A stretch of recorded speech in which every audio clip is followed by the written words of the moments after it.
Students, welcome back to the channel Molecule Mentor. So in this video now let us compare the aryl amines with ammonia. So previous video में हमने alkyl amines को ammonia से compare किया था. अब इसमें हम करते हैं comparison between aryl amines and ammonia. ठीक है.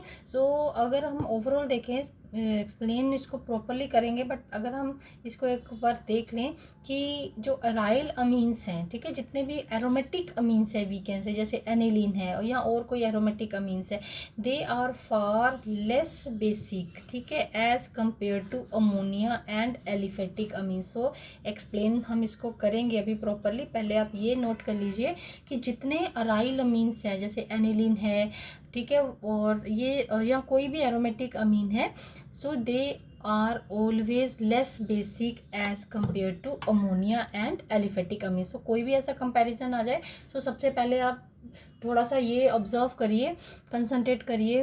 एरोमेटिक अगर कम भी, मतलब आप कह सकते हो कि अगर हमारे पास नंबर ऑफ अमीन्स दिए हैं, बीच में एरोमेटिक भी है, एलिफेटिक भी है, अमोनिया भी है, तो पहले आप मार्क कर लीजिए कि या सेपरेट कर लीजिए एरोमेटिक्स को, ठीक है, एरोमेटिक अमीन्स को, फिर एलिफेटिक और अमीन्स और अमोनिया. सो उसके बाद आप उसको अरेंज करना शुरू करिए. So let us now explain कि व्हाई दिस हैपन्स और what is the reason behind that this aniline और you can say aromatic amines they are less basic as compare to ammonia.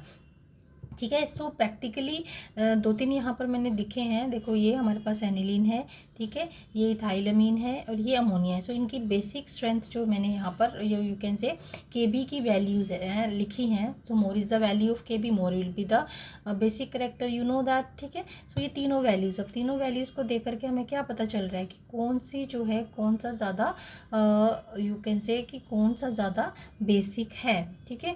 सो अब देखो, अराइल अमीन्स मेनली हम यहाँ पर focus कर रहे हैं, अराइल अमीन. सो अराइल अमीन की जो वैल्यू है Kb की, वो सबसे कम है.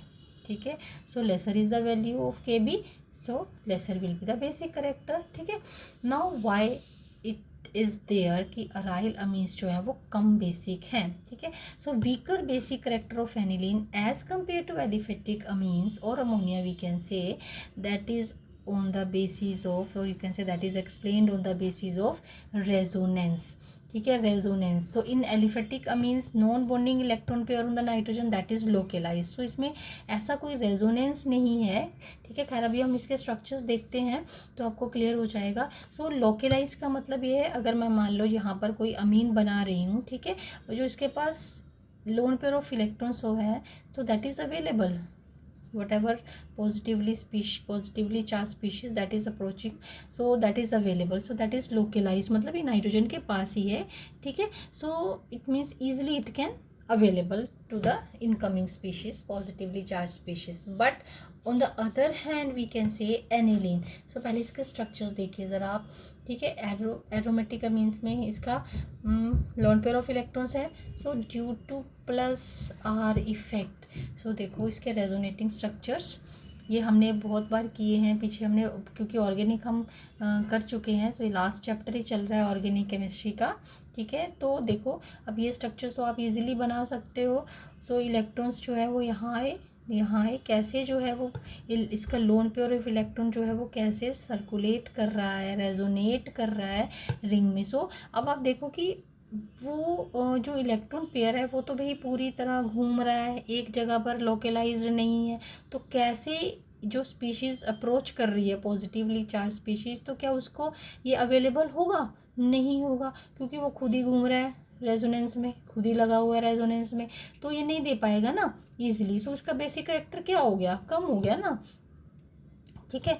अब इसके रेजोनेटिंग स्ट्रक्चर्स आपने देख लिए. अब देखो, अगर इन केस इसके पास ही होता, ये एनिलीनियम आयन है, ये कब बना होगा एनिलीनियम आयन?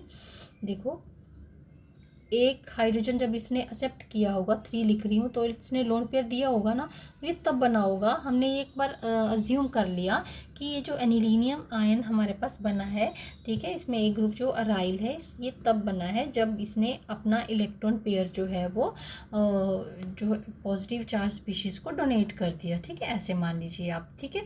अब देखिए, जब इसने डोनेट ही कर दिया तो कोई इसकी रेजोनेटिंग स्ट्रक्चर ऐसा नहीं बनेगा कि ये सर्कुलेट कर रहा है। हाँ, ये बेंजीन रिंग तो बॉन्ड यहाँ आई और यहाँ सर्कुलेट कर रही है, ये रेजोनेटिंग स्ट्रक्चर तो बनेगा। तो ये 2 ही रेजोनेटिंग स्ट्रक्चर्स हमें बना पाएगा। तो क्या ये स्टेबल है? नहीं।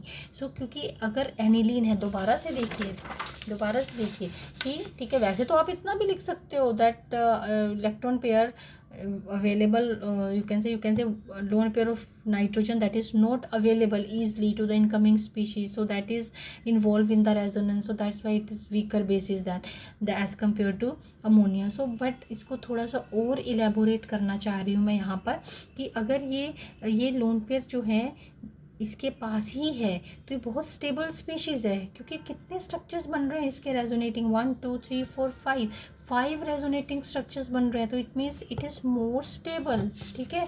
लेकिन अगर हमने ये मानकर कि दोनों ये स्ट्रक्चर्स बनाए हैं, एनिलीनियम आयन ये मानकर अज्यूम करके बनाया है कि ये जो लोन पेयर है इसने H+ को दे दिया या कोई भी पॉजिटिवली चार्ज स्पीशीज़ को दे दिया, ठीक है, और एनिलीनियम आयन बना दिया, तो क्या ये स्टेबल है? नहीं, ये स्टेबल नहीं है। तो क्या ये इजीली बनेगा? सिंपल नहीं बनेगा इजीली, ठीक है। सो यही चीज़ मैंने यहाँ पर लिखी है। सो 10 anilinium ion obtained by accepting A proton, ठीक है, can have only 2 resonating structures while aniline has 5 resonating structures, ठीक है। इन अदर वर्ड्स एनिलीन आयन, अब एनिलीन आयन यहाँ किसको बोला है हमने? ये वाला जो आयन जिसके पास पॉजिटिव चार्ज आया, बट ये +R इफेक्ट की वजह से जो इलेक्ट्रॉन्स जो है वो पूरे के पूरे रिंग में जो है वो सर्कुलेट हुए हैं, उसकी वजह से जो ये this is aniline ion and this is anilinium ion, जो कि इसने H+ को इलेक्ट्रॉन्स डोनेट करके बनाया है। Fine, I think the difference is clear to you. So now can we say that aniline ion is more stable as compared to anilinium ion? So thus electron density is less on the nitrogen, due to which aniline or the other aromatic amines they are less basic as compared to aliphatic amines. So ये मैंने आपको clear कर दिया है, ठीक है। सो कभी भी आप कैसा भी कंपैरिजन आए, reasoning should be you can say up to the point. जो आपकी रीजनिंग आप लिखोगे टू द पॉइंट रीजनिंग लिखनी है, पर्टिकुलर आप स्ट्रक्चर्स बनाओ, उसको एक्सप्लेन करो, ठीक है। सो प्रॉपरली आप उसको एक्सप्लेन कर सकते हो आप, ठीक है। So also you can say the stability of aniline is more, in other words we can say, ठीक है, stability of aniline is more than that of anilinium ion, clear. Hence the proton acceptability और the basic character of aniline और other aromatic amines would be less as compare to ammonia, ठीक है। तो आप कैसे भी समअप कर सकते हो, प्रॉपरली एक्सप्लेन करके कैसे भी आप इसको लिख सकते हो, ठीक है। So that was the comparison of aryl amines, ठीक है, जिसमें हमने mainly aromatic amines we can say, ठीक है, विद अमोनिया, जिसमें मेनली हमने एनिलीन को एज एन एग्जाम्पल लिया। So that's all for this video.